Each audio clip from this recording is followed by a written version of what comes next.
Greetings, Earthlings. I am Mem from the Pleiades star system, and I am here with Foofy from Arcturian.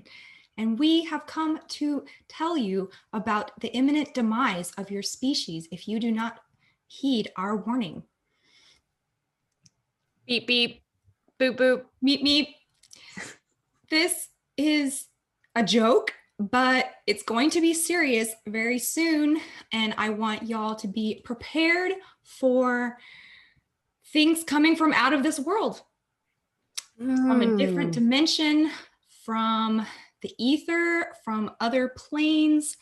There is a great deception being cooked up, and tonight we are going to talk all about it, and we are going to expose what is behind the curtain of the alien mythos. And I am actually Jamie, and this is actually Kristen, and we are going to have so much fun talking about aliens from hell. I'm pretty pumped. Yeah. About this subject. Yeah. And I love your little antennas. Those are perfect. They're broken, but you know. Yeah. I'm a broken alien. I am a alien going to Coachella. Yeah, Burning Man all the way. Yeah. So the first thing we're going to talk about is this crazy documentary that I found. It's a lost documentary that never aired, and it is from Walt Disney. So segueing from a couple weeks ago where we talked all about Disney, right into aliens, which is probably the last thing you think of when you think of Disney, but they are on this script hard. And Kristen watched it. What did you think of this documentary? Well, I did not know what you sent me at first. And I was like, Disney and aliens? I was kind of confused. But I watched it and I could smell the manipulation, and it was just oozing from this little documentary about it. In hindsight, when you see something like that, you're like, how could I be so duped as a human with a brain that wants to logically, calibrate and weigh certain things that are presented to me? But this was a full-blown propagandized film full of just bull. Yes. All through it. And they admitted repeatedly that aliens were a part of our society. Mm-hmm. Yeah, basically, so in January 1995, the Walt Disney World hosted a UFO convention in one of their hotels, and they had a 2-week conference on ET and UFO phenomenon. And they featured scientists, authors, former military, and this thing was not advertised to the public. It was just for this closed group, and there are only about 12 people on average per lecture. So that same year, a ride opened in Tomorrowland called Extraterrestrial Alien Encounter. Yes, terror. Yeah, Extra Terror.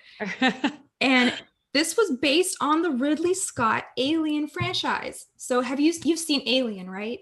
Mm-hmm. Oh, the yeah. horror movie. Oh, yeah. And so did you think this would be a wonderful addition to Disneyland and a thing to show children? I mean, after discovering there's a ride at Disneyland where you end up in hell, I'm just like, I cannot believe that Disney is still operating and known as the good guys. Right. So they take Ridley Scott's Alien and they want to make it into the ride that only lasted 2 years because children were crying and crowds thought it was too scary. So when they opened it, people went in and they came out and they're like, this is way too scary. And then they toned it down, but it was still too scary. So it only lasted 2 years, despite being toned down twice. Ooh, that feels like to me already they were testing us to see what we were capable of digesting as a species or like as a a collective consciousness, maybe. Yes, they're like barometers or dipsticks or something. Right. They like, yeah, probe and see how much you can handle of this. So basically, what they're saying in this promotional documentary that they did for the ride is that aliens are real and you are going to meet them, and this ride is going to prepare you for that. So the movie opens with Michael Eisner at like an Area 51 type setup where he's in front of a warehouse with military and they're armed. And he's talking about that was so stupid. Like, it was so staged and it was such a production. And I was just blown away at how false it all appeared and looked. Because once you get into this alien stuff, you realize it's like layers of lies upon disinfo and a little bit of truth, and then some more lies, and then some crackpots, and then just like all mixed in. Like right now, from the gate, I want to tell y'all, I hate aliens. Like, I hate the ancient aliens. I hate that network that all they talk about is aliens, the History Channel, all of that crap. Like, I hate you. You cannot get to the bottom of aliens because that's the way it's designed. And Jay will tell you there's nothing I hate more than when someone posts a clip of like a UFO and it's just this weird thing in the sky that's obviously, yeah, that's weird. And then they try to zoom in on it and it's all shaky. So all you get is like a blue sky and a shaky camera and a weird thing. And then it just, I hate it. I hate it, hate it, hate it. So, all right, trigger warning there. Don't do that to Jamie. Do not send me a UFO clip. Don't send me weird lights in the sky. I hate that stuff because. So you didn't like the Phoenix lights? No. No, this is so annoying. So Michael Eisner says intelligent beings are beckoning mankind to join the galactic community. Right? The galactic community. That's funny because I know people recently who are channelers now, and they are channeling the Galactic Federation, I believe is what they call themselves. And it's a group of beings that channel into these people that open themselves up to these channels. Right. And you said you had some experience with that. Did you? Yeah. So back when I was, guys, I fell into deep delusion. Dude, I used to believe in aliens too, like the good aliens versus the bad. Oh yeah. Like it, but you know, the journey is great. And then being able to look back and just feel how fortunate you are today. But I do think there is, I hope that there's wisdom in me being able to look back with compassion on myself and then those people around me, that we were just searchers. We were seeking for the truth. And there was no maliciousness of, I want, you know, I was never like, I want to do dark magic spells, which we'll get to in a little bit. I just wanted to find the good aliens and bring down light and love, guys. Light and love. I mean, it sounds plausible. Like if there's life on this planet and there's bazillions other planets, then there's got to be something out there. Absolutely. Yeah. Like, who am I to think we're the only ones? Like, that's ignorance. Yeah. So I was wrapped up in Stephen Greer for a little bit. I never met him, but I did meet with a local chapter that got together here in Nashville. And there was wasn't very big, but we became pretty close. And we, for about 9 months, it was a very odd story, but I met this lady. She would never disclose her real name. It was probably one of the most suspicious things that I've ever gotten involved in. So her name was Morgan Mist. And then there was this other guy, and then myself. And we'd go out to this field at a specified time and date at night. And I feel so dumb saying it, but it happened. You just remind me of something I'll tell you in a second. Keep going. We would shoot up sound tones into space. And then we would do our remote viewing, which was a meditation practice where you would literally visualize yourself leaving your body, and you would go up into space and you would ping space for the aliens to see where you were. And then you would give them a map, a remote viewing map down to where you were sitting. And Stephen Greer taught this method.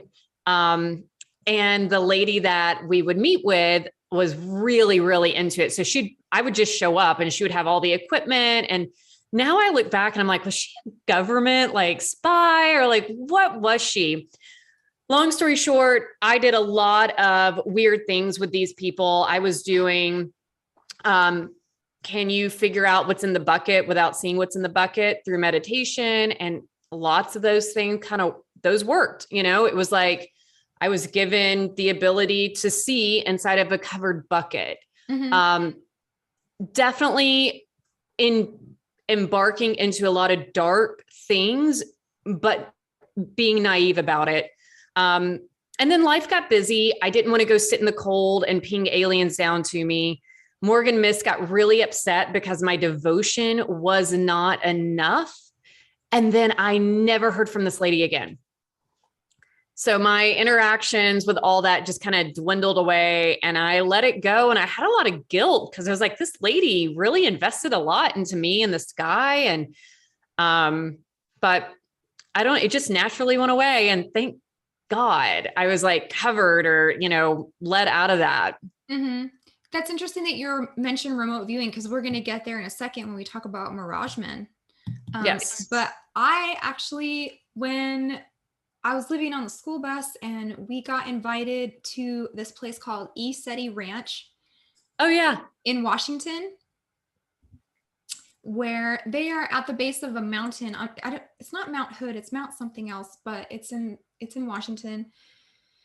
And they have people come there and camp and get their night vision goggles out and watch things fly in and out of the mountain.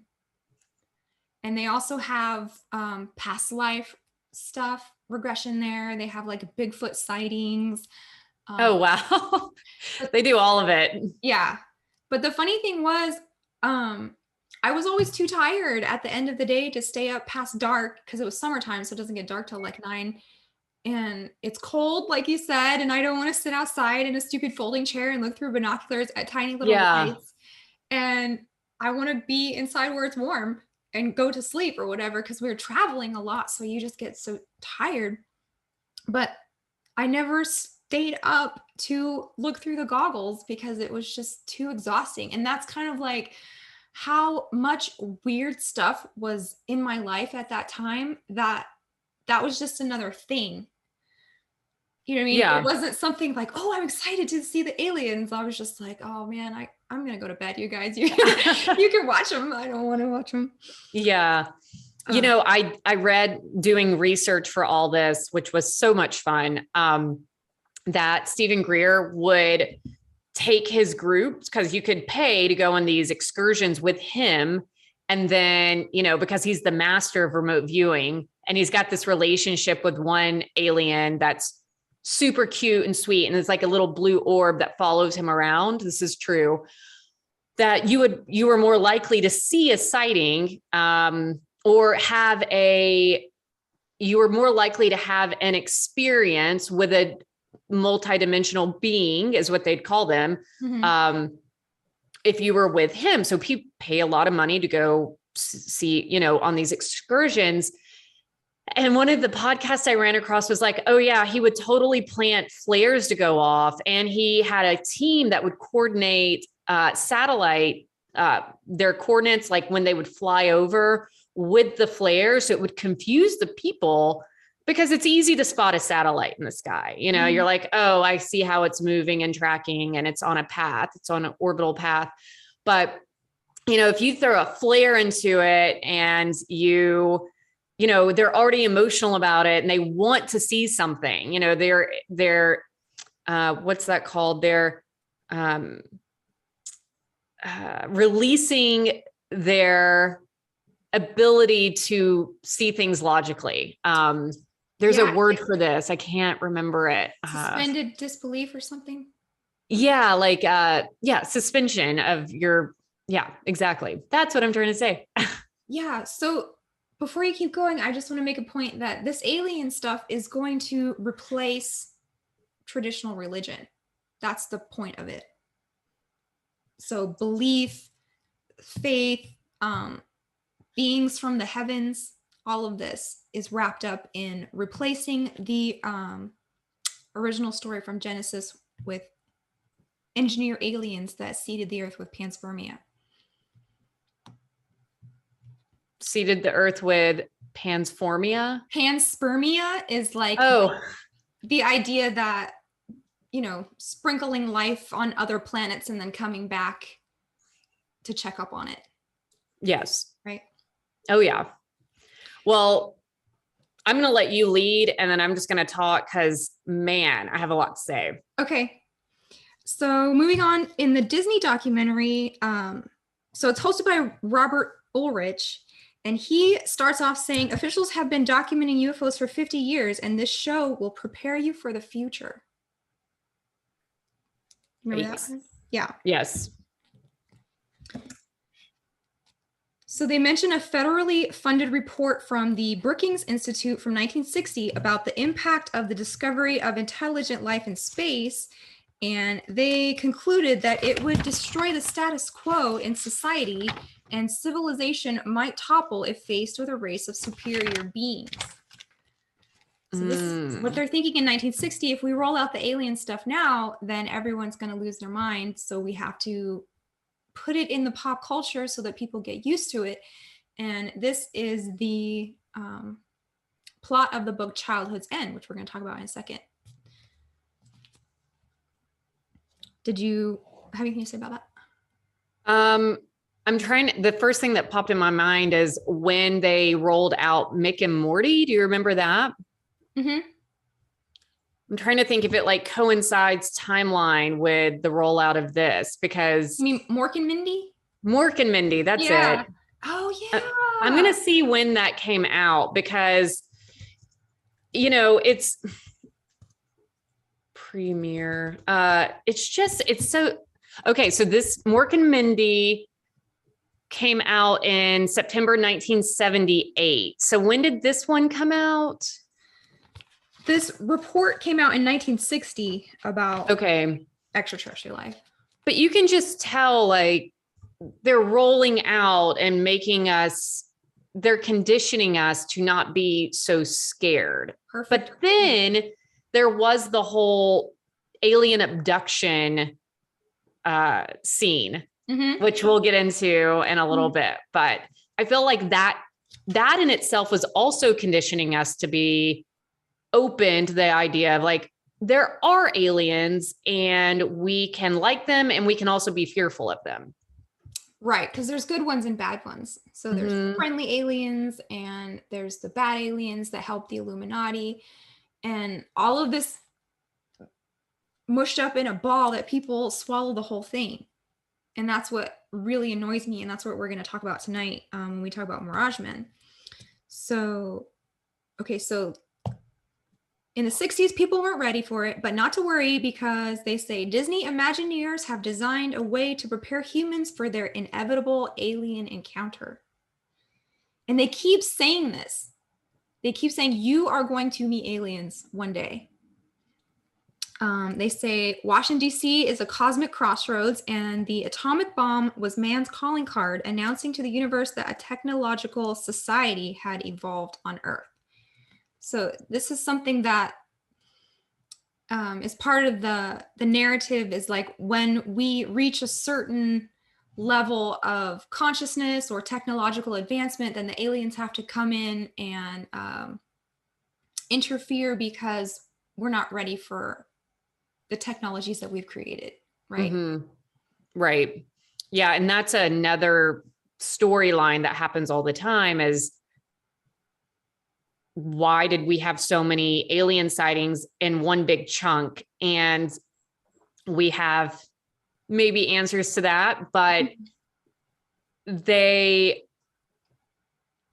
I believe that what they're trying to do is just condition the idea that if you talk about aliens, you could either be stupid or you're not as smart as your neighbor. Or now that Disney's coming out and saying this, and did this ever get aired? No, I don't think it's like a lost documentary that was Okay. too controversial for, Sunday night family because it was really scary. I mean, there's testimonies of abductees and they're talking about I have scoop marks on me and they Yeah. anally probed me and like did sexual things on me. Yeah. And then we had one of the most scarring movies I've ever watched was Fire in the Sky. I remember that. Yes. Oh my, had nightmares, like so scared of aliens. I remember that movie. We just watched that not too long ago because I remember it from my childhood. Oh man, I'm going to see when that came out. Okay. I think in the 90s. So this is really interesting. They quote Ezekiel's vision from the Old Testament, when the wheels within wheels, when Ezekiel's seeing the angels, and they are likening this to the aliens. So they're already putting angelic sightings with alien sightings. Mm. Then they go on to talk about Roswell and the aliens arriving in 1947. They talk about military disinfo programs and top secret Pentagon memos. They say during the Cold War, there were so many UFOs, they had to figure out how to differentiate between a UFO and a Russian missile. Oh, Russia. Right? Yeah. Yeah. Scary boogeyman. So this was like, a nuclear threat back then. And if you watch like movies like The Day the Earth Stood Still, that's when they arrive, when we're about to have that mutually assured destruction. Right. Because they want to protect us and keep us safe. Yes. So they show FEMA documents about what to do if you encounter a UFO or an alien in the line of duty. That was weird. Yeah. They talk about transpermia or panspermia. And the alien invasion, they say, could be microscopic. And they talk about tardigrades and other, little organisms that could be alien.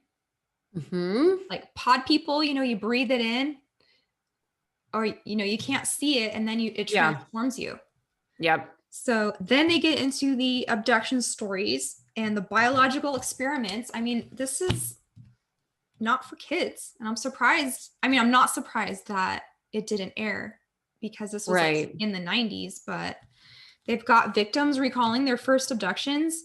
And this is interesting. They say it started in childhood and continued, and also that it was generational through their families.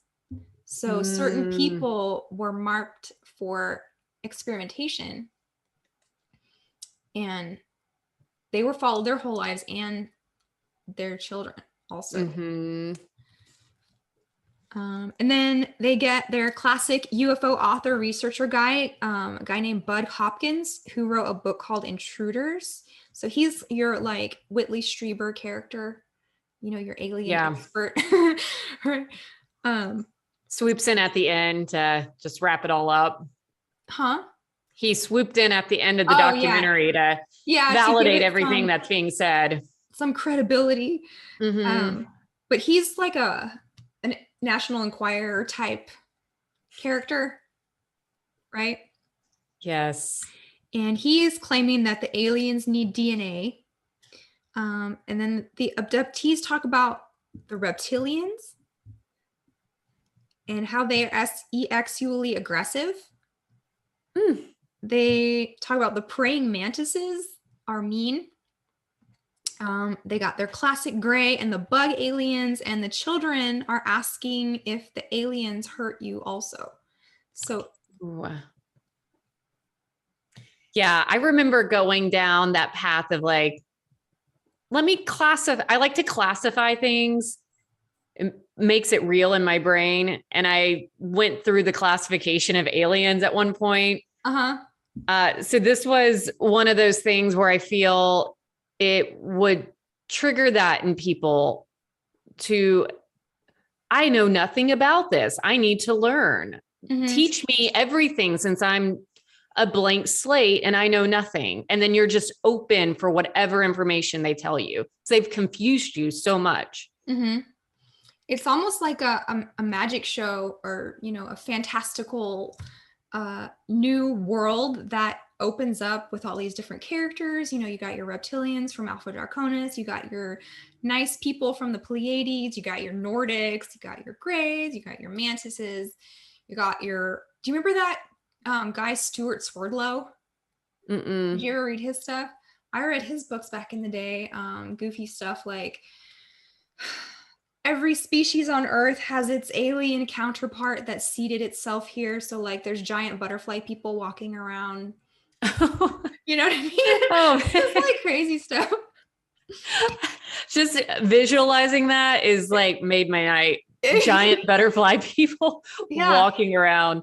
Yeah. Um, And there's so yeah. many characters. The Atlanteans. I mean, I know that's not, I mean, there are, you can say that the people that live in the earth are from another time, Mhm. would still be aliens. Yeah. So it's just a whole new world out there in the cosmos. Just the imagination stuff though, it like, I'm here for it, guys. I want to see what everyone is like nerding out about.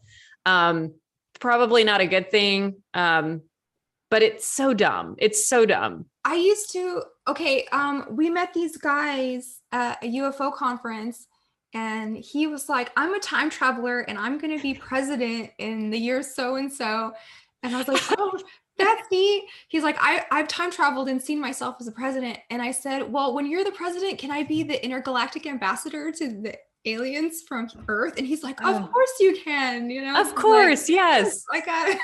Now you don't have to do anything. Just wait for that role to present itself to you. Yes. So when Andrew Basagio, the time traveler, becomes president in an undetermined year, then I have a job at the White House as the intergalactic ambassador.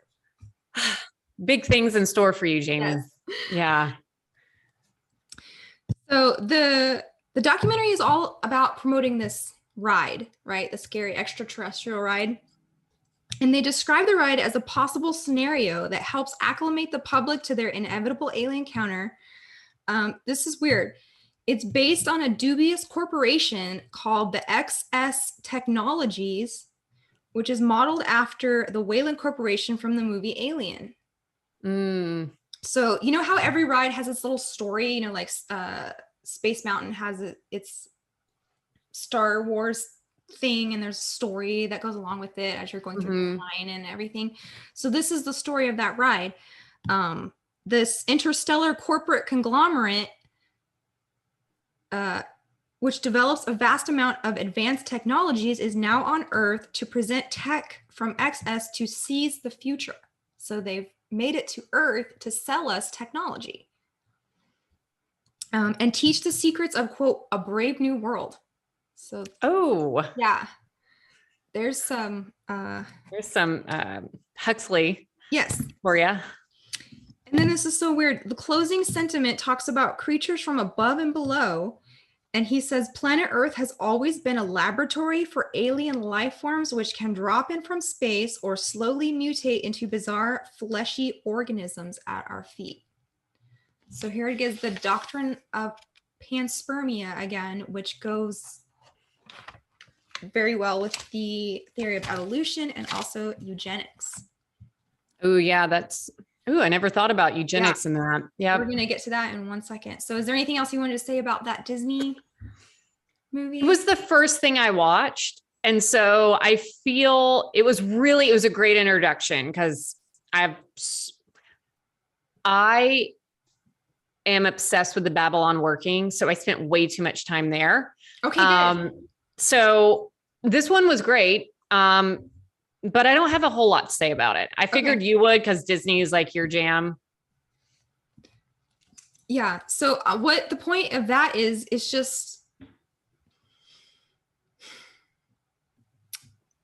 sophisticated. It's a corporation admitting or telling a story of, hey, You're going to experience this in your lifetime. Sophisticated culture creators are driving the society into this alien narrative, basically. Yes, sophisticated. Yeah. Yes, that is the key term there. I feel you could deliver any message, as we've seen recently, in a sophisticated way with a man in a suit saying it with authority, and people are so lost and they so want direction that they're going to eat it up. Yeah, it's the guy in the lab coat. Yeah. Top men have figured out how to, experts the top say. Men. Yeah, right. These people are con men, which brings us to our next documentary that we watched called Mirage Men. That was really good. That was a good one. Good recommendation, Jamie. So this came out in 2019, and it is basically a whistleblowing on a lot of the UFO disclosure stuff that comes out. 80% of it is crap. And made up deliberately to confuse people. Yeah, this was a really good one for me to watch because it answered a few questions that I had abandoned from my time in Alien World, specifically around, and you mentioned it earlier, people would go to these caves or these mountains and watch spacecrafts leave the mountain and come back, and it would convince them. And then they would aliens are really coming in and out of this. And the government set this all up as a show, basically, to these onlookers to perpetuate this lie. They wanted us to be so confused. Also, the cow slaughtering, the cow mutilation. It's like, that makes sense. Yeah. So this documentary is about this guy named Richard Doty, and he was a former special agent, Air Force Office of Special Investigations. So in the 80s, it was his job, his literal job from the military to confuse the UFO community.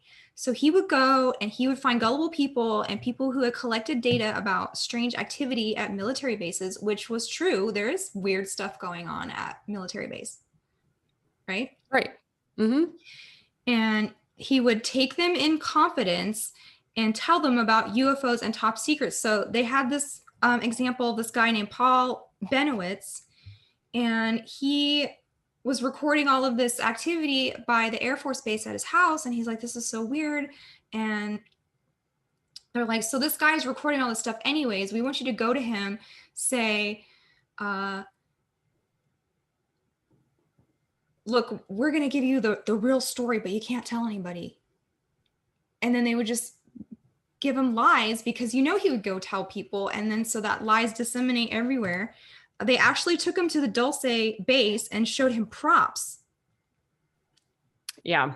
Right. They took him into this special room. They made him feel special. Yes. And then that dropped his any sense of vulnerability, that wall, defensiveness. He just drops it immediately. And then you can just spoon feed somebody. It's such a psychological manipulation tactic. This guy was smart. He was the CEO of his company. He seemed like a really sweet guy, Paul did, that fell into a delusion, and he was taken for a trip, man. Yeah, so they just take him and say, yes, you have stumbled onto something real, and then they just pump in whatever the narrative they want. And then when he would write letters to other government officials and stuff, they would brush him off, which created this kind of like cognitive dissonance in him. Like he was special that maybe other smaller tiers of government didn't know, because this is a classified tier of government. Exactly. He's above top secret now. Right. So there was something going on though at Dulce, and then they interview Richard Dolan, who's famous in the ufology clubs, right? Yeah, yes. And he's talking about the active disinfo program that began in the 1970s. And he says because, number one, because the Freedom of Information Act happened, where like thousands of documents from the CIA and the FBI were released that they were tracking UFO phenomenon. So that's why I hate this stuff, because there is stuff happening, and then when you figure it out, they come and lie to you. And then the people who give conferences and the write books and all this stuff, and who have like contacts in the government, like I know a 5-star general who shall remain nameless, and he told me blah blah blah blah blah. Well, that is part of the disinfo and the lies. It is, yeah. Like the guy, oh man, his name is, he's the guy that went to the moon, and he always says that there's aliens. Neil Armstrong, Buzz Aldrin. Yeah. Oh, like, yeah. He confuses me a little bit, because why would he spread this? You know, is he just part of the cog that's spreading misinformation? And he plays that old man card, like, I don't know what I'm saying. We didn't go to the moon and there's aliens. And then he's like, what did you ask me? It's like, what are you doing, Neil? But he's out there still, you know, just doing his thing, saying what he wants. Have you seen him when they challenge him if he really did go to the moon or whatever? He gets all mad and like tries to fight people. No, but he is a character, man. Yeah. So we've both been to Alien Con. And I've been to more than one. Oh, I've only been to one. One was enough. I went and worked it. And I remember I was able to kind of go like backstage and, you know, eat with like the presenters, and they were talking, you know, it's funny because they had their crews that they'd hang out with. Some were cooler and some were not. And there was actually like a cool person table, and they were so secretive about their information. And the reason I bring this up is because Linda Moulton Howe was at this conference, and she was actually one of the nicer ones to me. And she was friends with the people I was with that were presenting. But I see her in this documentary, and I kind of had a heart for her because she's done so much research. She's dedicated her entire life to this. And she calls them out in the documentary. Do you remember where she said, if this documentary is going to go in this specific direction, you can count me out right now. And they're like, no. We want to bring the truth to the table. And I think there's been so many people in this sphere or this realm that present or lie, or then get found out, oh, they were working with government agencies. Like, you can't trust anybody. And it feels like a snake pit in a way, where they're just all like doing this on top of each other. That's a great way to put it. Yeah. That's what I see in my mind. Like, just, it's such lies and deception and ego, and who do you know and who do you not know, and who can I get to know? And no, thank you. And they even showed Richard Doty, the main disinfo guy, at these conferences in the audience. I know. So he's there to gather intel on the UFO community, and at the same time spread bullcrap about everything. Yeah, there was one part in this documentary where there was like a presenter, and then they speculated maybe like a quarter of the audience were plants, to like listen to other people and to clap and promote. And I always speculated that might be the case in anything. But then when you hear it presented that way, like, yes, this is actually where the government wants to track people that are attending things like this. Because what are you doing? What are you finding out? Who are you associating with? Those are also the people who are getting experimented on. Mm-hmm. right? Yeah. So they got to Yeah. keep their tabs on their MK Ultra victims, which That's is true. what I Yeah. think that abductees are.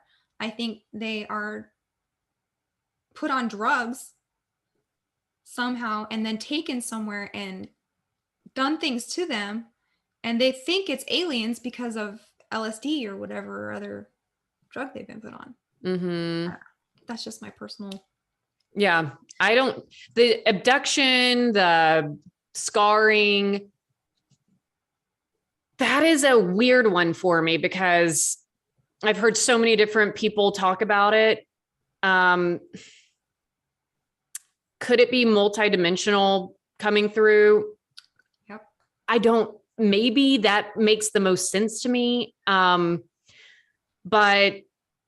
I mean, I don't know if you've ever, like, I'm not a promoter of drugs at all, but I have back in my day experimented with a few items, and you know what you're doing unless you're just given a enormous amount. And maybe that was the case. Maybe they were given an enormous amount, but there are cases of people laying in their bed at night and then they wake up the next day. So how did they leave their home and how did they get back? And so there is this almost, I don't know how to explain that. And Yeah. I don't need to explain it, but I also like, those are still things I work out in my head. They were talking in the Mirageman about how the cattle mutilations are military operations. Yeah. Right? Yeah. Yeah. But I was just But talking for about on what? Like, humans. why do you need Yeah. a cow's, adrenal glands or whatever they're taking out of them? Well, that was creating fear in that community. I mean, it was perpetuating the story of aliens are here and this is what they're capable of doing. And then Linda Moulton Howe wrote that book on that. Oh, what was it called? That was what she became famous for. She was trying to get to the bottom of cattle mutilations, right? Right. So yeah, these UFO conferences are always like held at dingy hotels, out by Yes. the airport in like the Flamingo Room or something, because I've been to them like Next to the ball dancers. yeah. Yeah. And the ballroom dancers. it's funny because like you, I was always just there as working it. We had a table with our books and our other stuff for sale, and this is like where the weird people hang out. So this is like our market that we want to get our books out to. Not that I had any books about aliens, but it's hand in hand conspiracies and alien stuff. So yeah, it was always an interesting time. I never actually got to see any of the presenters lecture, but I would hang out with them like after or during breaks or meal times or whatever. I got to talk to everybody. But it was a fun experience. And I did get to go to a few lectures, and it's as any, like I said, the ballroom dancing down the hall, those people are into ballroom dancing. I can't understand that. And they're probably looking at us down here at the Alien Con and they're like, who are these people down there? Yeah. But it's, it's your little world and you're able to talk about it and meet people that can discuss things. People would talk about like trying to spot the agent, like, oh, that guy over there, so and so, that's probably a Fed or whatever. Whoa. Like, okay. Wow. That's fun. So they do go there and they say this creates like a feedback loops that are useful because they call them assets, but they call them useful idiots. And they find these people in the crowd and they drop little bombs of lies. Yeah, I remember that. Useful idiots. That was so, I remember thinking, wow, what a kind way to talk about these people. Yeah. So that they can simultaneously gather intel about the UFO community and spread bullcrap. And then they find charismatic people of low intelligence are selected to disseminate secrets to the public. So if you've got a guy who's got all this like alien research and he's a good speaker and like, crowds are attracted to him, then they'll take him into their confidence and give him above top secret info, which is false. Right. But he doesn't and that's know exactly that. I mean, what they these did are with generals Dolan. talking to him. He doesn't know that they're lying to him, right? Right. It's just crazy. It really is. It's fascinating. So this guy, Doty, he's talking about how he perpetuated the Roswell story and many prominent ideas of UFO culture for over 20 years. And then Linda Moulton Howe comes into the documentary, like you said, and Doty gave her a document called Project Garnet, which he said was mostly lies with some truths in it. And the Project Garnet document said Homo sapiens are a genetically constructed species. So that's, again, this thread that we find running through all of the alien crap and ancient aliens is that there is no God. It's all panspermia and the miracles and things of the Bible and other religions, texts and stories of angels and demons is just aliens. Right? Or it could be a more Gnostic approach to it, saying there's these demigods that the Anunnaki, and they came down and they did something with human creation. But we don't need to concern ourselves with the superior God because, we're only able to like mess with these demigods. You hit the nail on the head with the Gnosticism, and that's what we're going to wrap up with. So, these Project Garnet stuff that he gave to Linda Moulton Howe about how we are genetically modified, this formed the basis of the Majestic 12 papers, which people in conspiracy talk about a lot, right? I'm sure you've heard that. And then they gather information about how the public responds to manipulation. So how dumb are we is what they're finding out at UFOCon. Yeah. Pick me. Yes. I'll believe anything you say. Yeah. Yeah. And it's interesting because at the very end, Linda Moulton Howe, she calls ufology a, quote, fractured hall of mirrors on a quicksand floor. And I thought that was so poignant. Yeah. Ooh. Try to get to the bottom of it. It's just, you can't. No. Because people from the military are writing fake memorandums about UFOs, but there's also some phenomena happening, which we're going to talk about right now. So you said you were got some notes on the Babalon working? I have notes. Okay. So no, but before you get into that, I want to say this one thing and then we'll talk about Babalon working. Okay, so first, before Jack Parsons, Aleister Crowley did this thing called the Alamantra working. And this was in 1917. Crowley was in New York doing rituals to create a channel in ephemeral cosmic influences so that extra dimensional entities could enter our universe. And this story, the details from this one I got from Vice online. So this is a mainstream, I'm not making it up, right? So in short, he created a portal for what we know as gray aliens to come visit us.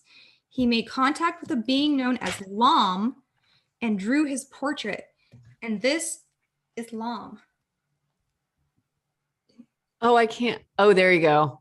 Isn't that an ugly alien, gray alien dude? Look at him. That's a gray. So this okay, so what you're saying is Aleister Crowley opened the portal for the grays to come here. Yes. And then Jack Parsons opened it further. And Aleister Crowley said, today they call them angels and demons. Tomorrow they will call them something else. And so this Lam guy, hold on. It says Lam is the Tibetan word for the way or path, and Lama is he who goeth. The specific title of the gods of Egypt, the treader of the path in Buddhist phraseology. In numerical value is 71, the number of his book. And what year was this done? 1917. So that's early. Yeah. That's before Roswell and everything. Also, I've heard if you turn Lom upside down, he looks like he's being pooped out. He sure does. So that's your first gray. Okay. Mm-hmm. Cute little ghoulie. Yeah, okay. First of all, I don't want to hijack this one because I know you have notes, but the correlation between Jack Parsons and L. Ron Hubbard, I have to tell everyone or disclose, maybe we'll do an entire segment on this in the future, but I went to a business school a couple of years ago, maybe 10 years ago at this point. And I didn't know it was founded by Scientology, but I learned about Scientology methods in this business school that I went to. Once I found out it was created by L. Ron Hubbard, I knew about him, but I didn't know him the way I do now. But I was so intrigued. I'm telling you guys, like, the curiosity is great with this one, and I'm learning to pull it in as I become older and wiser. But when I was younger, I was ready to just teach me everything. Let me learn everything. Everything. I want to know. Yeah. And so, but I did have the creeps about L. Ron Hubbard and Scientology. So I made a pact with myself that I would continue to go until I felt the need to like vacate. Like, I literally was like, Kristen, you're going to have to pull this plug at some point. And I literally had this talk with myself because I didn't want to get pulled into a cult. And there's a whole story around all that. It's pretty fascinating, but I did pull the plug after a lot of things happened to me. And I might have taken 2 of their workbooks. Okay. This is on how to get along with others. Uh-huh. And this one is the ups and downs in life. I was not supposed to take these, but I did. Uh-huh. And these teach you how to be a good human. Okay. And literally it's brainwashing. Uh-huh. I also got the tone scale. Can you see that? Mm-hmm. The emotional tone. Okay. So you have, I don't know if this is better. So like you have where are we? You want to be at strong interest all the time, but you learn how to like meet somebody. And you would say, I just met Jamie. I'm going to say she's at a 2.5. She's pretty bored. So I'm going to either increase her tone or decrease her tone by engaging in, if I want to increase your tone, your frequency, I would meet you at contented and you would raise up to contented. Or if I want to bring you down, I would meet you and I would be antagonistic towards you. And so it's such brainwashing. It's such a manipulation. So it's like using psychology to manipulate people's emotional state. And so I was learning how to use this for a business I was working in. It was in sales, and I would manipulate the customer and I would learn where they were on the tone scale. Mm-hmm. And then I had to learn this tone scale, and then I would meet them at a tone higher. So I could just keep pulling them up, up, up, up. And the higher you can get them, the more easily it is to sell to them. Okay. It's wild, girl. Wild. Yeah. So we'll talk about that one day. I do have a little. Yeah. Anyway, so L. Ron Hubbard has always been fascinating to me. Just because of my personal connection with that. And then Jack Parsons was interesting to me because he was a really smart guy, but he had this like dual life of witchcraft at night. Mm-hmm. So I'll let you go ahead. Actually, I did not write any notes for Babalon working because I was just going to go off the top of my head. Yeah, because this is easy to talk about. So you got this guy, Jack Parsons. His real name is Marvel Whiteside Parsons. He had a pretty traditional childhood until his dad, I guess, cheated on his mom with a prostitute, and then his family kind of fell apart after that. Mama left. Yeah, he was really smart, like you said. He got married very young. There's a show. Have you seen his show? It's called Strange Angel. There's a whole show No. about Jack Parsons' life, and it's got the OTO rituals in it and everything. No way. Yeah. So Strange Angel. Strange Angel, yeah. So he marries a nice girl who's too nice for his like OTO dabblings, and then he gets with her sister and brings her sister to the OTO, and they start doing rituals. He meets L. Ron Hubbard. He inherits this like palatial estate in Pasadena. He brings L. Ron Hubbard and all of these like bohemian hippie occult people, and then he's in correspondence with Aleister Crowley. Aleister Crowley is super proud of Jack Parsons, and he's like, yeah, you've got this property, and so this is the agape lodge I've been looking for, of the OTO, because you've got a nice pad. So he's got Hubbard in his crib, he's got Crowley, he's got his SEX kitten. Sister. Huh? SEX kitten. Mm-hmm. And then Hubbard comes in, and it was actually Parsons who introduced Hubbard to the OTO, I think, right? It was. Well, they met in the Navy. And then there's speculation that the government wanted L. Ron Hubbard to basically track Parsons because he was such a wild person of interest, because he knew so much about rocket ships and creating rocket ships. And so L. Ron Hubbard initially was his spy friend, and then they actually became friends. And then L. Ron Hubbard became really obsessed with learning the occult lineage that Parsons was bringing him into. And so, and that's when, wasn't Marjorie Cameron the wife of Jack Parsons? And then L. Ron Hubbard took her, and she changed her name to Betty. And so there's a lot of Scientology novels that Betty actually wrote and he wrote. I think it's the same girl. Okay, so I actually have this in my book. This book, Scientology and the Babalon Working.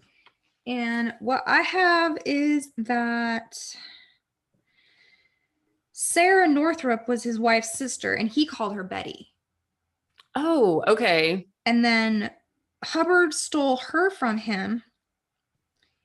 And so he got all butthurt and had to do this Babalon Working to, he said, manifest an elemental girlfriend for his moonchild. Moonlit. Yeah. So he's mad at Hubbard. Hubbard and Betty run off. I could have my information because I had them as like a trifecta, and then they were the three, Cameron, Parsons, and Hubbard were the three that would conduct this SEX magic. And they were using, He's mad about Betty, and so he wants to go get a new elemental girlfriend, and that's when he does this like stuff in the desert, and they're like out there cooming together in the desert on like tablets or some Egyptian crap. And then Marjorie shows up after that, and he's like, that's the one. So then they get into this magical SEX ritual stuff to create, because they wanted her to birth the goddess, right? Which makes so much sense. Why? Just the other day I was talking to a girl, and she's like, I'm embodying my full goddess. I was like, no. But but I get it, because I can be sympathetic, but this is like their origins of it. And so he's out there in the desert, and he's doing this stuff, and he actually thinks that he ripped a hole in space-time, and he says, I can't find the quote, but he's like, something flew in when we did this. And we opened a portal, and then the government is coming to question him about all of this UFO phenomenon, and he's admitting, like, yeah, I think that all of this magical stuff has brought demonic activity to America. And so Crowley first with Lom in 1917, and then Jack Parsons in the 40s, and then Roswell happened, and then now you have all these sightings, now you have all this weird crap in the sky. So I totally believe that these magical rituals are allowing demons to cross over into our dimension. 100%. So do you remember watching Twin Peaks? They do this pretty much this storyline in the final season, where, this creature comes out of the desert. Yes. And crawls into the house of this child and then enters the body of this girl, which ends up being, oh my gosh, what's the main character's, Laura, the one that, Laura who? Palmer? Laura's mom. It ends up being Laura's mom. But, they were trying to create this goddess being called Moonlit.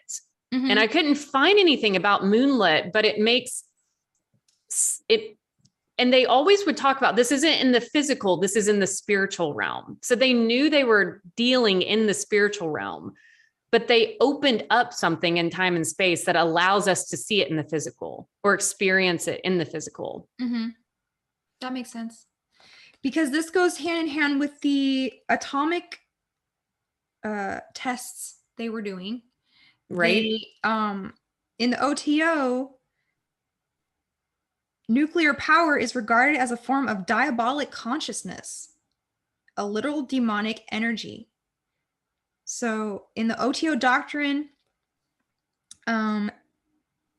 they were trying to animate this little homunculus, they called it. So they would put like this little thing in the blast zone. Okay. To see if they could make a little demon. Oh, in the nuclear explosion? Yeah. I have not heard of that. Wild. I know. So what else? Yeah, the whole story with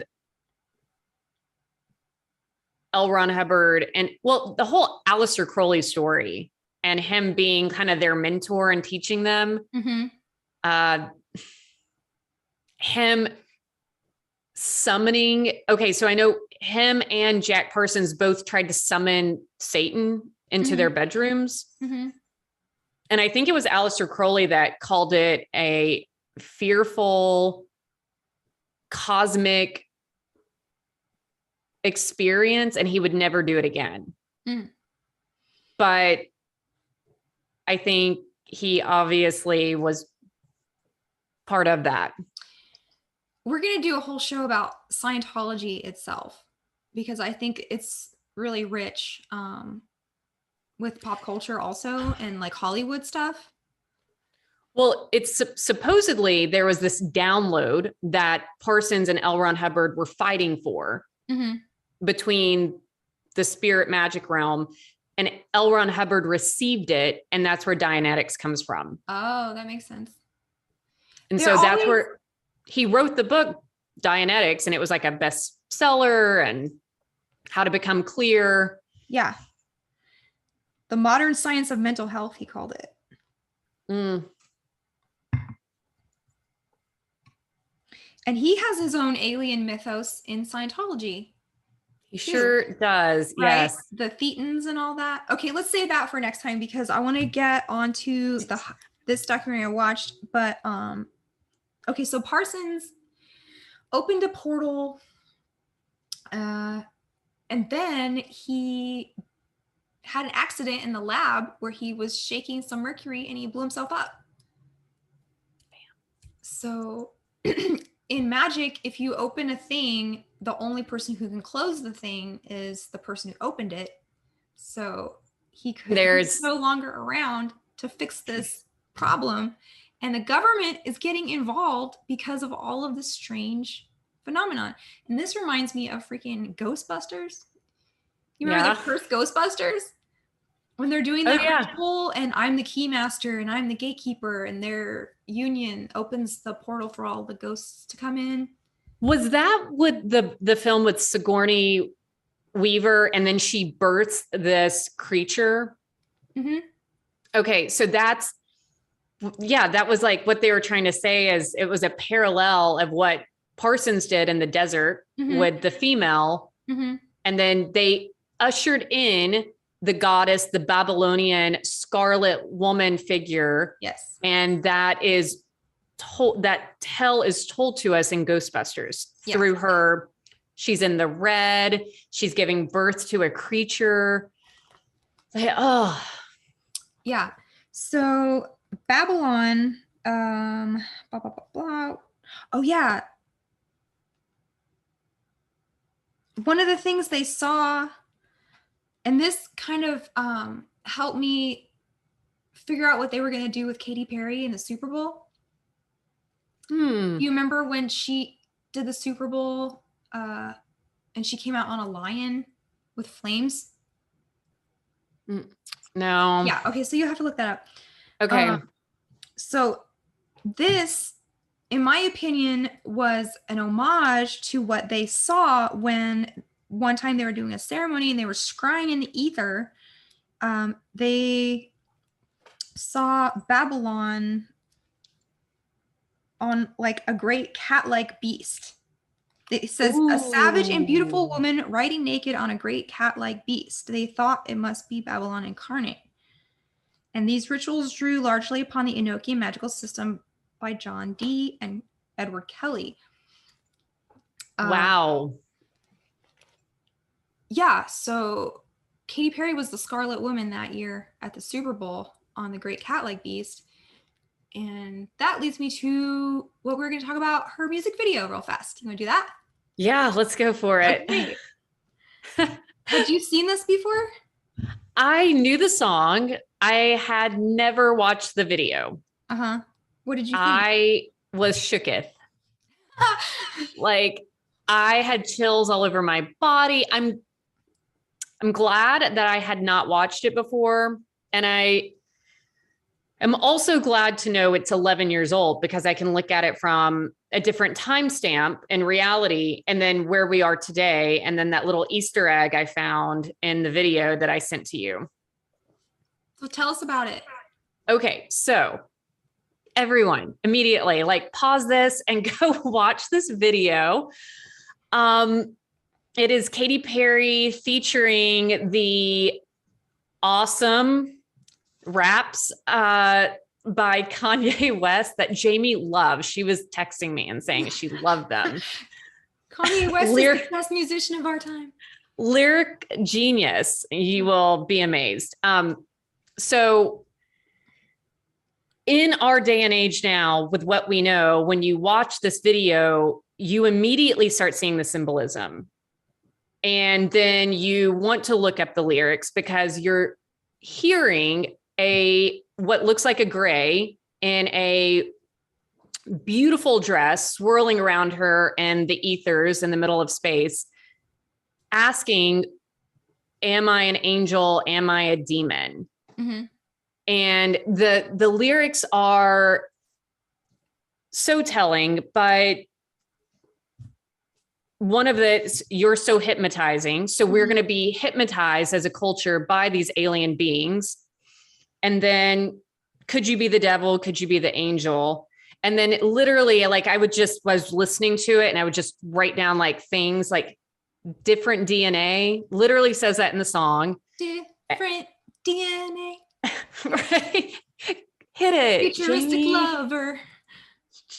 Right. And then, so she's this, you can tell she starts becoming this woman, and I'm not going to break down the video for you because there's no need, but in space, she is morphing into what looks like a blending of a male, a female, and a machine. Her face becomes so you can't tell what she's becoming. And then her eyes become reptilian, and then you can get a glimpse into old life on Earth.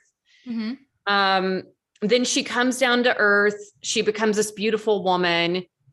She finds a robot that still has a fire inside of it. And so she knows it's still alive. And she wipes the screen, and it's a human. So this human is trapped inside of a robot machine. And this is in 2011. And then she brings this alien creature, brings this human back to life, and by a kiss, of course. And then they run off into the sunset together. And the last image you see is she's a centaur. She has like half, like her legs are like a deer. And then, so obviously we're working with pagan gods here. As I'm watching this though, I see this clip. It's at 4 minutes and 19 seconds. And I took an image of it, and I wish I could like post it, but maybe somehow we can post it, but just go to 4 minutes and 19 seconds and hit pause. And you can see two images where there's this box, and it has at the bottom pigeon, extinct bird in 2030. And then behind it is human sunglasses, year 2011. And the alien reaches down and picks the sunglasses up and puts the sunglasses on.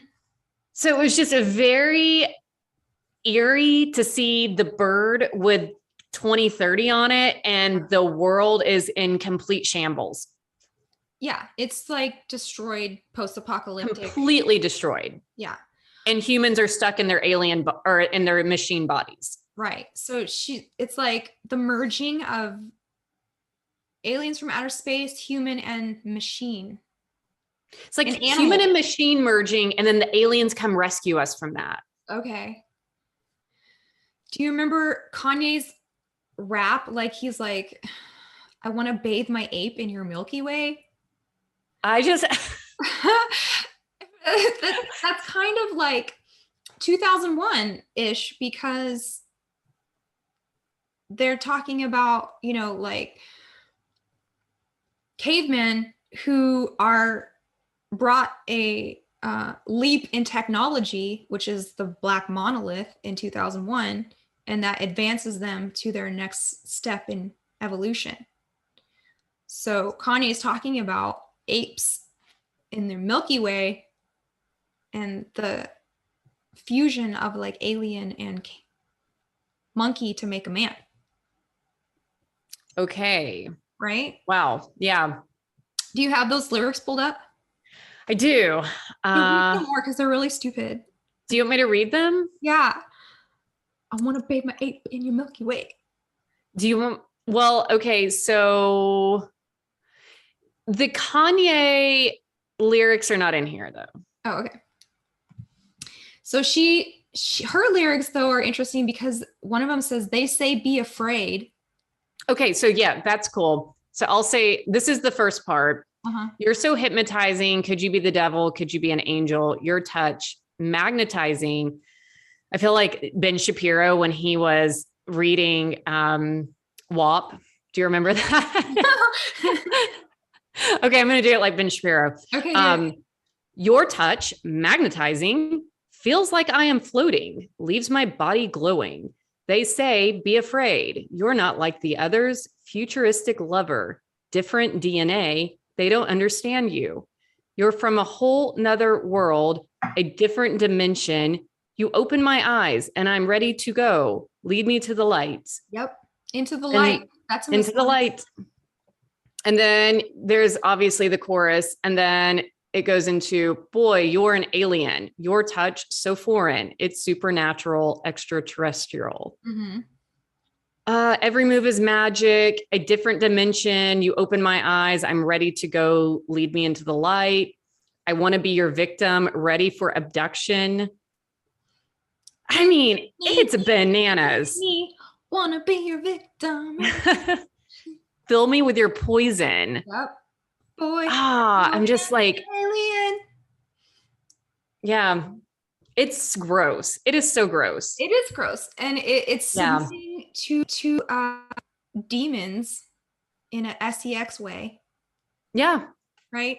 And the saying, video to mix your DNA with mine and create something new, which is kind of like Genesis 6. Sure is. And we did a lot on the old Book of Enoch. Yeah. Is that your new? Yeah. So everyone has homework. Make sure you pause at 4:19. Gives you the creeps. Yeah. And see when the pigeons are going extinct, because that's Agenda 2030. Yeah. Right. So yeah, no more pigeons in 2030. They're cute. So, okay. The last thing I think we have to talk about is the Collins. You might have something else to talk about, but the Collins Elite. I knew not a whole lot about that. I'd never even heard of that before. It reminds me of the Blue Rose Club in Twin Peaks, though. Okay, what's that? The special, they're the special crew that has, there's only like 5 of them, and it has Lynch in it. He plays a character himself. And then it has, oh my gosh, Agent, I forget his name, the main character. But they have a group within the government that studies the elite workings of Alien. Uh-huh. And so like when I was reading about the Collins Elite, it's like, oh my gosh, this is exactly what he was referring to. And Twin Peaks. Good catch. I didn't know that. I'm going to put that on here. Twin Peaks. Blue Rose? Yeah, it was called Blue Rose. Because I remember watching Twin Peaks and I was like, that'd be so fun to be part of the Blue Rose. And, you know, in a fictional way, guys, not in real life. So the Collins Elite, this is something that I'd never heard of until I watched this documentary called Higher Entities, The Lost Tapes, 2019. And so Jack Parsons, he said UFOs would play a major part in converting the world to Crowleyanity. And he told the Air Force he thinks he was responsible for the UFO phenomenon.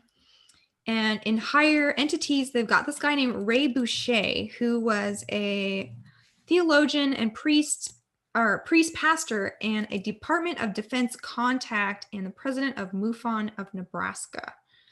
So after you watch Mirage Men,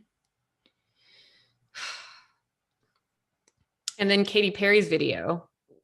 Yeah, but like you kind of wonder, he's a Department of Defense contact, so maybe he's one of these guys that they're just giving it disinfo to. Mm-hmm. So that's why I hate this alien stuff, because you can never trust. But what did you find out about Collins Elite? And then I'll tell you mine up. Not a whole lot. It was really hard for me to find a lot on it. I did find a podcast through Spotify, but I didn't align with the interviewer and the interviewee. But they were talking about Collins Elite. But just that it was this elite group, kind of like the Majestic 12 wasn't really anything much. It was almost like people were confused about it and they were enamored by it when it came out. It was almost as if it was this glitter and sparkle group that was presented to the public. It wasn't really presented to the public, but it feels like there's layers upon layers. So like you're looking and you're searching and then you're like Majestic 12. And then you're like, oh, I found it. I've uncovered it. Well, that's not really it. There's another group. And then that would be Collins Elite. Mm-hmm. That's what I've discovered basically. Yeah, it is a little ambiguous about like who exactly it was and what they were doing.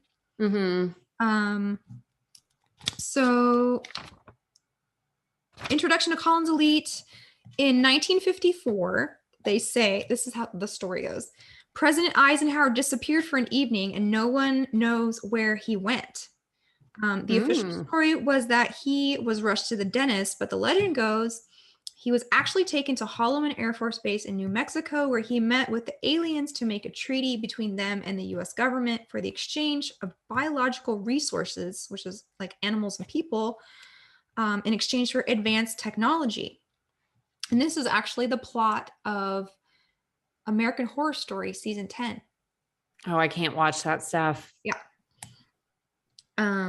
So no one knows if this is true or not, but Laura Eisenhower, who I have met at UFO conferences, okay, granddaughter, confirms that this is a true story. So she concurs with this. Wow. So this guy in the documentary, Ray Boucher, he talks about the Collins Elite, which is a think tank that formed to pick up where Project Blue Book left off. And it was made up of high-ranking members of the government to investigate the Parsons link to UFOs invading airspace. So this interdepartmental group began to utilize occult rituals to interact with entities from other dimensions. And this led to other avenues of psychic killers, psychotronic weapons, Montauk Project, remote viewing, and like men who stare at goat stuff. Like the stuff you were doing with your looking into buckets and stuff, remote viewing, right? Right, like, yes. I remember we used to have this VHS, this old VHS by this guy named Major Ed Dames, who like said he could teach remote viewing to anybody. And you just like pop it in and start your psychic. Man, if you're willing to learn it, there is something about, they talk about Jack Parsons and Aleister Crowley, like you have to almost like psych yourself out that you're going to be able to do this. And that's part of the hypnotism or, the suspension of belief. That's what I was talking about earlier. Like you can suspend what you believe is true and not true. Mm-hmm.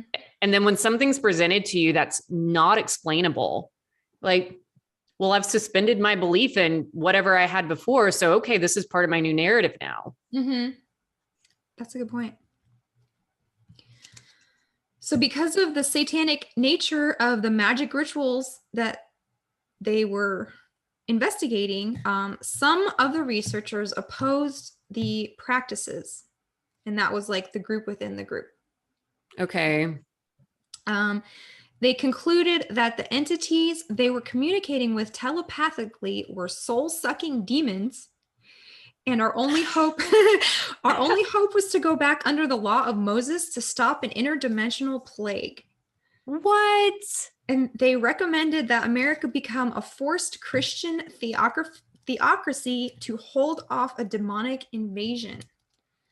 So that's pretty, wow. Yeah, that's pretty crazy. And that was a government-funded group. Mm-hmm. It was like interdepartmental, high-ranking people of all different departments. Whoa, yeah. So attempting to contact these, what they call them back then, NHEs, non-human entities, and they also call them ultra-terrestrials, which is weird because of MK Ultra. It said it required occult or satanic rituals and human sacrifice because the technology comes with a price. Wow. So who freaking knows if that's true or not? I do believe that aliens are demons. I don't know if the Collins Elite was a real thing, but you can go watch this documentary if you want to. It's called, again, Higher Entities, The Lost Tapes, 2019. Yeah, when I first learned that aliens could be demons, it was hard for me. Mm-hmm. But then I also believed in bad demons and bad aliens and good aliens. I did too. And I've been able to release that delusion through things that we've studied tonight, and then I don't know, do you have this book? No. The UFO Deception. Who's the author? This is an Orthodox Christian perspective by Father Spiridon Bailey. Okay. I think I'm saying his right name. Yeah. name right. We might have, I read his book about secret societies, so we might have that one too. Okay. Yeah. So yeah, it's just and I think that's why I'm so drawn to Jack Parsons and L. Ron Hubbard's stories, because they believed in the spirit realm the same way we do. Mm-hmm. So they were just rooting for a different camp. And maybe they were in delusion too, and they thought they were doing good for whatever reason. But yeah, it's without question that we're dealing with demon entities here. Yeah. And so the last little bit I have brought is about just that. And it's like a little excerpt I got from this book called Invoking the Beyond. Who is that by? Oh, Paul and Philip Collins. Okay. So you can see how big this book is, right? It's a big book. Yes. Yeah. Lots of posties. UFOs. But I thought this particular chapter was so good because it talks about aliens as the new gods.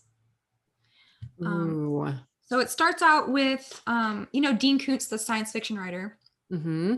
There's a quote from him in there, and he says, "The culture is drunk with the yearning for intergalactic contact." And that is like so true, because everybody is like trying to fill that void of spirituality with, why am I here? What's my purpose? Where did I come from? Who made me? All that. Exactly. And then you have freaking Elon Musk. I'm so sick of this guy. He's repeatedly say he's an alien. So like the richest, most influential one of them people in the world is always going around saying, I'm an alien, I'm an alien, I'm an alien. And it's supposed to be like tongue in cheek or whatever, but you could tell he really thinks like there's something to this. Mm-hmm. He's an alien. And I have a little bit of tea. Ooh, girl.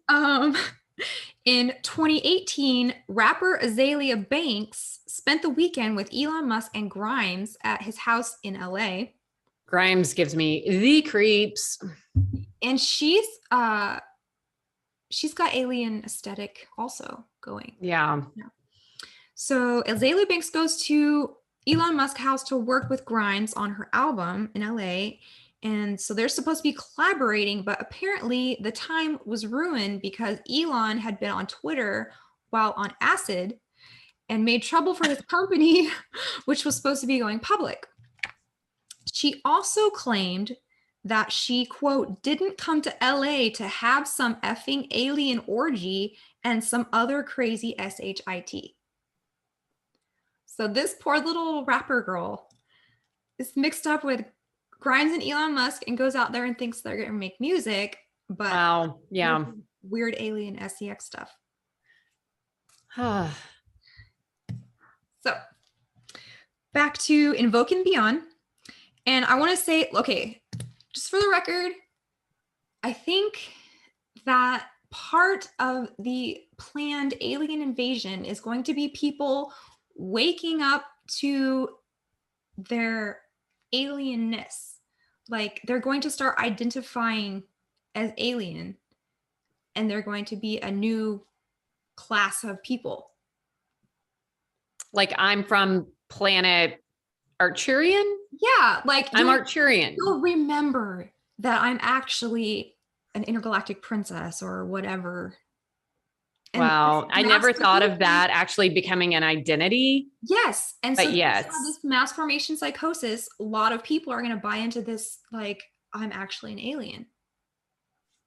I feel like I already fell into that psychosis and I'm back out of it. Yeah. And they're going to have people come out and be like, I'm an alien and I can recognize, like, okay, so like indigo children and all those people, this is just paving the way for people to start identifying as aliens. It was funny because I meant to bring this up, but in Mirageman, they were scanning the audience of presenters. And I know with the onset of 2020, Dolores Cannon has become a big figure in the New Age community. And she has written a series of books called what was it called? The New Wave Workers of oh, I'll have to get the name of it, but everyone is now talking about, when I say everyone from my old community that I still love and treasure a lot of their friendships, but they're just really gung-ho on Dolores Cannon, and they scanned across her face when they were talking about a lot of these people have been fed lies, and then they present these lies and then create. I mean, Dolores Cannon has an entire program. You can you hypnotize people, and then you learn about what planet they came from. Mm-hmm. So it's called The New Wave. Okay. And you have to figure out which, hold on, Dolores Cannon. I'm sure somebody watching has heard of this lady. She wrote a book called, The Three Waves of Volunteers. So you read this book and then you're like, well, I'm part of this one group of volunteers. Mm-hmm. And we're all a part of this volunteer group to wake up humanity, to bring us back into the new earth. And it is identifying with your alien origins, though, through hypnosis. Mm-hmm. Yeah, aliens are the new salvation. Yes. Right? And I'm glad you caught that, because I don't know who that person is, Dolores Cannon. Mm-hmm. Never heard of her. So there is this book that everybody should read if they want to understand what it's going to be like. It's called Childhood's End. It's just like a 1953 paperback sci-fi classic by Arthur C. Clarke, who is one of the most prolific sci-fi writers, and like future predictor people. And he wrote a book about the peaceful takeover of Earth by aliens called Overlords, who are the servants of the thing called the Overmind, and they look like devils. Like, they look exactly like what you would think a demon would look like. So when they get here, they don't show themselves right away. They peacefully coexist with the humans, and they share their life-saving technologies and all of their cool crap. And they stay here in the clouds for a full generation until everybody is used to having them around. So you've grown up with the aliens, and then they show themselves for what they really are, which is the devil. Whoa. And the Overmind is on a distant planet directing the harvesting of life and absorbing it into itself. So there's this like giant thing seeding planets and munching on the things that grows, and then the servants of it, or the archons or whatever, are the overlords, are like the Gnostic archon. So it's like, were you going to say something? Mm-mm. Okay. Whenever life on other planets is discussed, they are always more evolved, right? Mm-hmm. They're always godlike. They're always spiritually advanced and peaceful and technologically advanced. They're angelic. They can help us fix our problems here on Earth. Yeah. And they can help us with the bad aliens. Right. They can protect us. Yes. So most science fiction, we're finding out, is like Gnostic or neo-Gnostic tales. Mm. And then I just found this is really interesting. So evidence of interplanetary Gnosticism in history goes really far back. And then there's this example, this guy named Jacob Ilive, Ilive, from 1730, who was influential on Joseph Smith of Mormonism, because that's a space opera. Yep. Mm-hmm. L. Ron Hubbard, and Keys of Enoch, which is another. Oh, her talk. Yeah. So Ilive preached that Earth is hell and is a penal colony for fallen angels, and spiritually ascended beings could eventually rule distant planets. So that's just like Mormonism. And then he equated the many mansions of the Father's house in the New Testament to be like off-world habitations populated by intelligent life. So they're taking all of this wow. stuff out of the Bible and putting it in space. Then in the early 20th century, there was this Russian space called the Cosmists, who syncretized space with the Orthodox Church and looked for the resurrection and eternal life in outer space.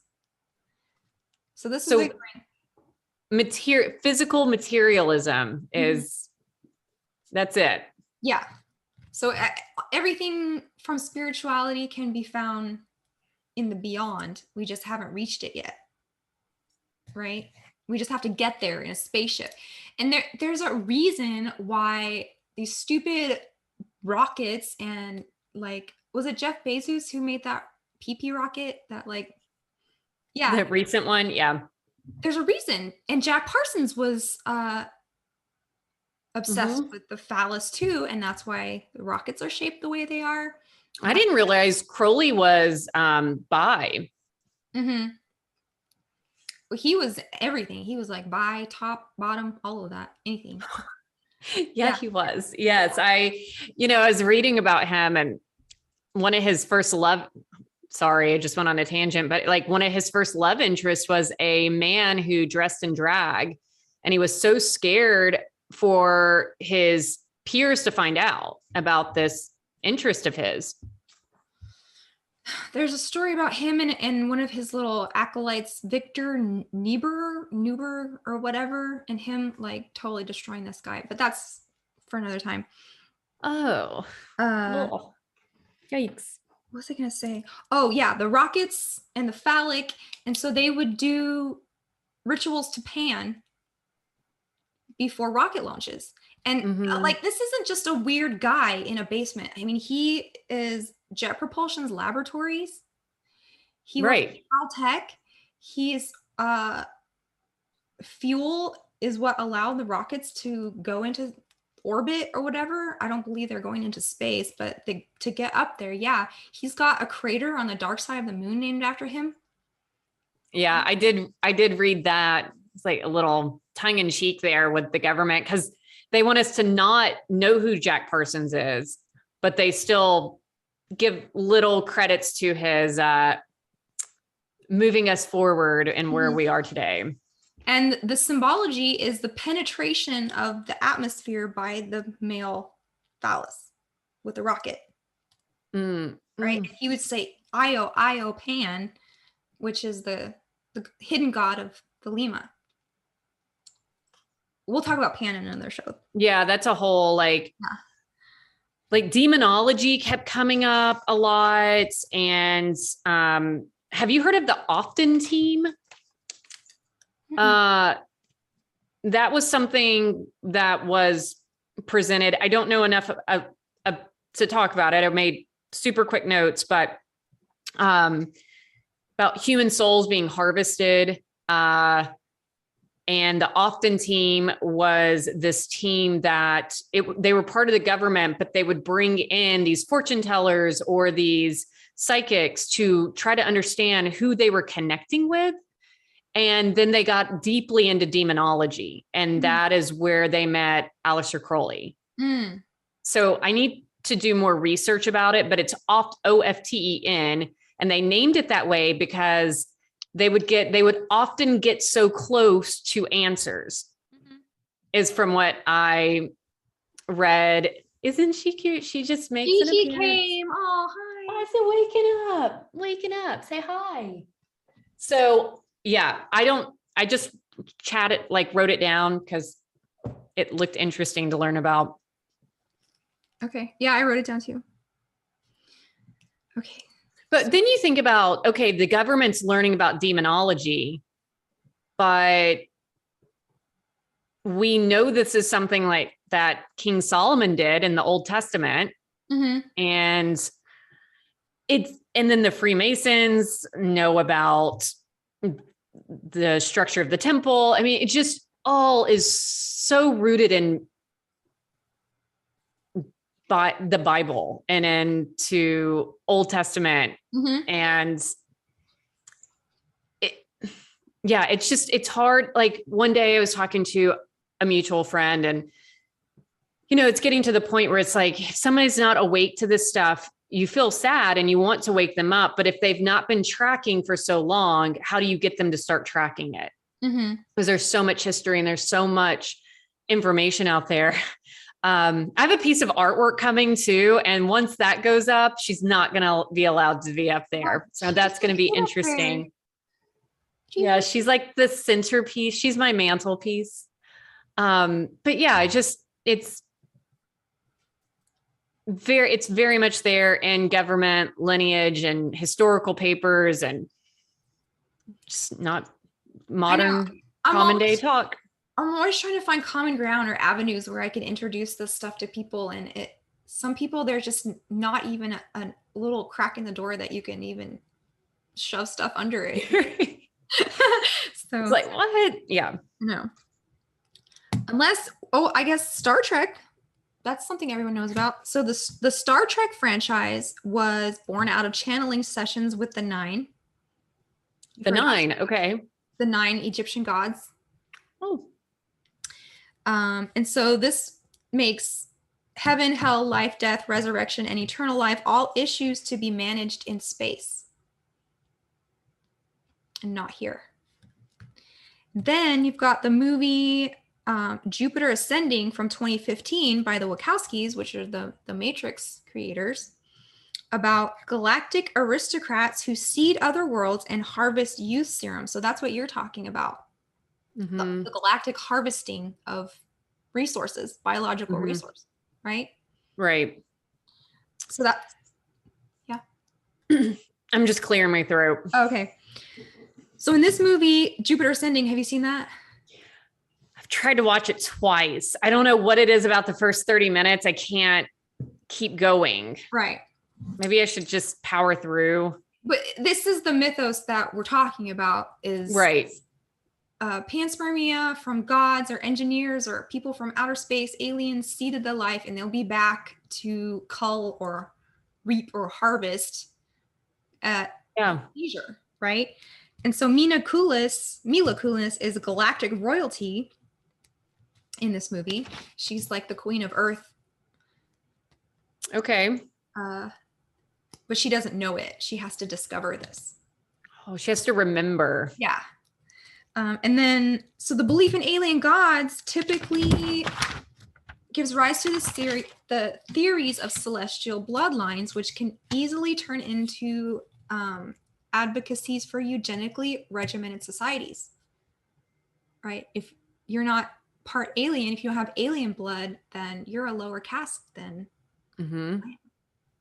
Exactly.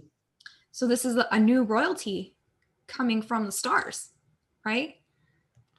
And then if this was true, like higher races, that would eliminate democracy. And then what if they came and said, we are the sons of God from Genesis 6, and the descendants of theirs are genetically superior? So look for all of this coming in the future. Yeah. Maybe it's not repeating itself. But I guarantee you the aliens will get here, and it's not what you think they are. Yeah. And most people will be so desperate for answers or salvation that they'll fall right into the delusion. I think this is the big delusion that the Bible talks about, like, because they've been priming us for so long. Look at History Channel. It's not even history anymore. It's just Ancient Alien Channel, right? That's all it is. Yeah. So this notion of panspermia, celestial bloodlines, spawned by the experiments of alien gods, goes hand in hand with eugenics. And then a lot of times the aliens are genderless, right? Yeah, it's what's happening now.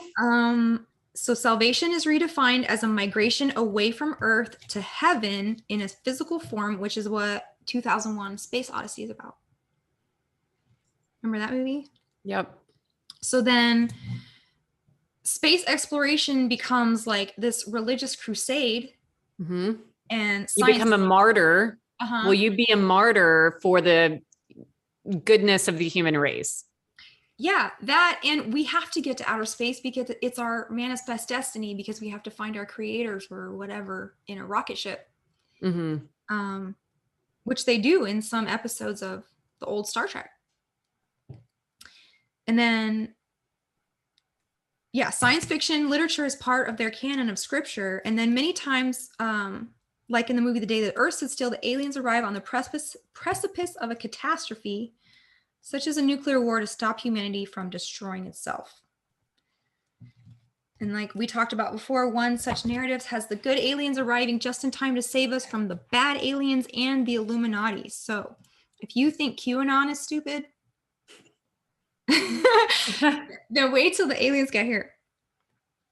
And the authors of this book, the Invoking the Beyond, they talk about there is something going on with the military and the UFO phenomenon and aliens, abductions, cow mutilations, experimentation, all of this stuff.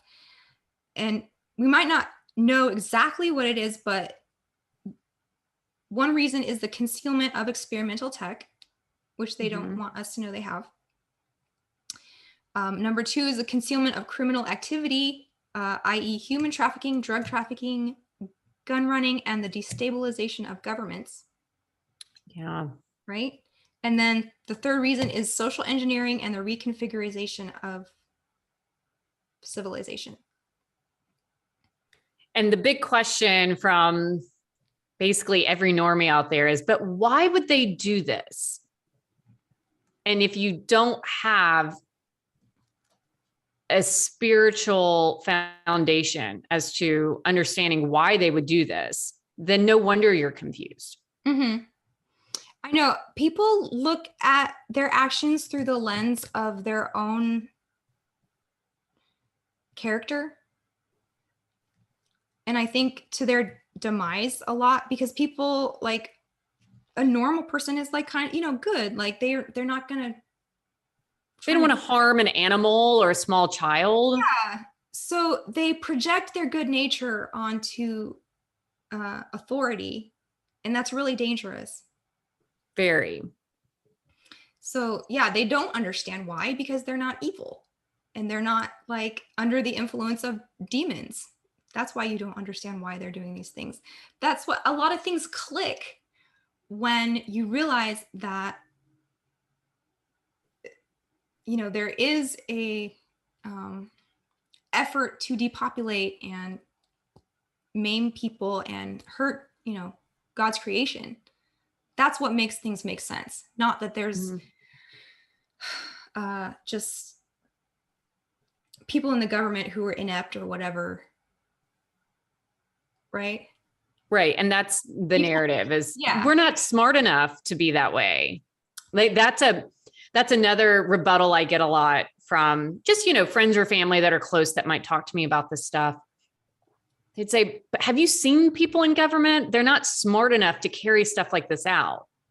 And then I just want to say again, it's not them. It's not them putting these ideas in their heads. It's not them desiring these actions. They're literally overtaken by an entity that is purely evil. Mm-hmm. And timeless too. So it has all of that knowledge. Yeah. Exactly. So there is a discernment or an ability to see through that.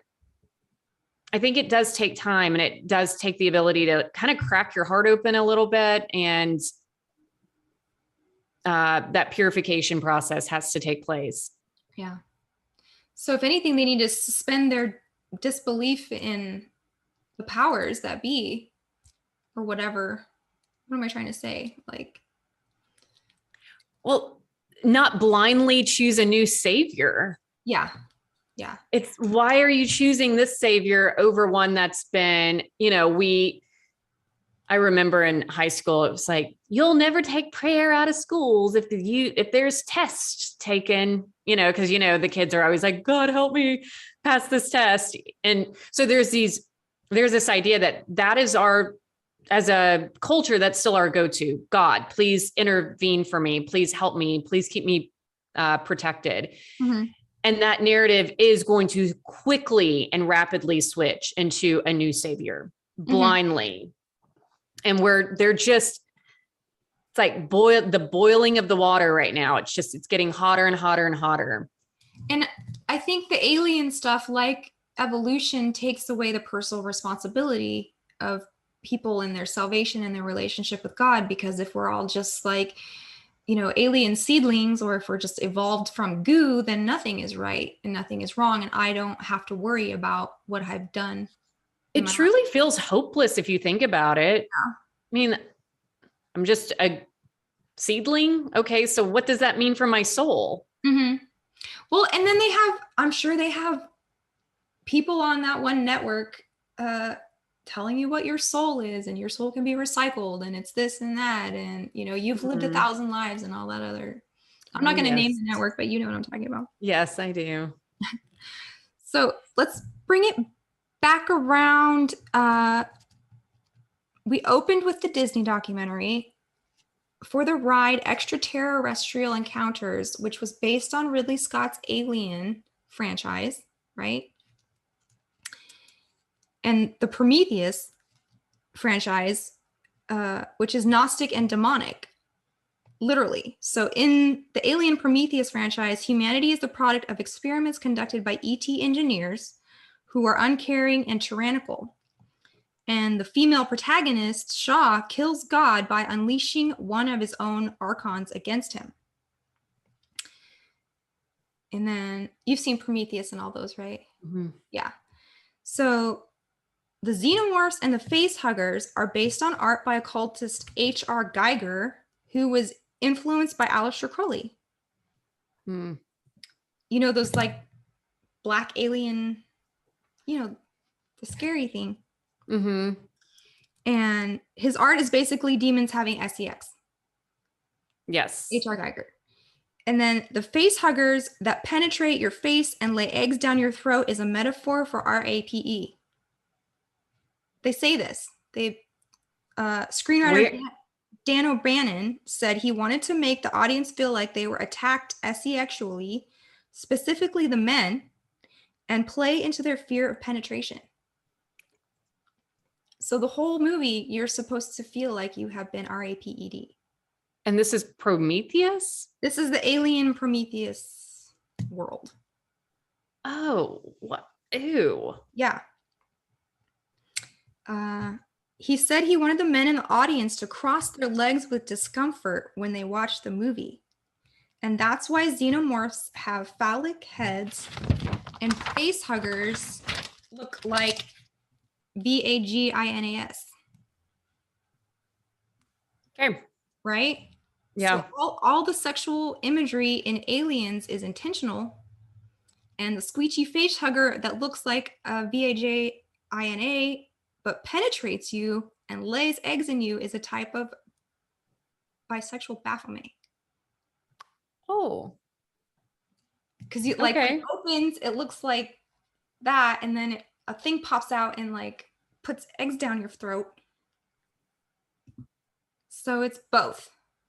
And RAPE in you, and using you for an incubator to hatch more ghoulies. This feels very intense. So I'm uncomfortable listening about it. I mean, this would make a perfect ride at Disneyland. Why wouldn't you want all of this stuff in your children's psyche, right? Psyche for them to dream about. Yes. So when the facehugger gets you, it results in a pregnancy and the death of a host. And so this franchise is about interspecies RAPE. The xenomorph possesses no procreative faculty of its own. It must parasitically fasten itself to races with gender binary. And this being is capable of obliterating all flesh and precipitating a Gnostic apocalypse. So that's what happens in the Prometheus when the girl Shaw gives the xenomorph to the engineer and kills him. And these things will kill all life in the universe. They're so dangerous, but they can't procreate. So once they've killed everything, they'll die. And that's like the Gnostic apocalypse. Got it. Right. So there you have it. That is that's the Alien show, guys. Alien and a ride at Disneyland, which is now defunct, called Extraterrestrial Alien Encounter. Yes. Sounds fun. Let's go to the amusement park. What do you think about that? Yeah. It's nar, man. So I mean, nothing shocks me anymore. I mean, it makes me uncomfortable, but I'm just like, yeah, okay. yeah, checks out, right? Check. Yep. And what else do you have for me? Well, I hope you guys enjoyed our intergalactic discussion, and I hope you learned something. I hope you laughed. I hope you were entertained. And next week, we are going to talk about the importance of light on our gut health and our mitochondria DNA, a special report from Floofy, the Arcturian. We're going to have a health session next week, Yes. and we're going to talk about your health and how to make us, because we don't want to be a slave to pharmaceutical companies. We don't want to be a slave to our bodies. Like, we love our bodies and we want to like nurture them and make them feel the best they can. And I just think that our culture has done a really awful job of educating us on how amazing we are and how we're built. And so we're just going to have Body Education 101 next week. Okay, great. Yes. Well, thank you all for watching. This was Out of This World, and we'll see you next week to talk about our lovely bodies.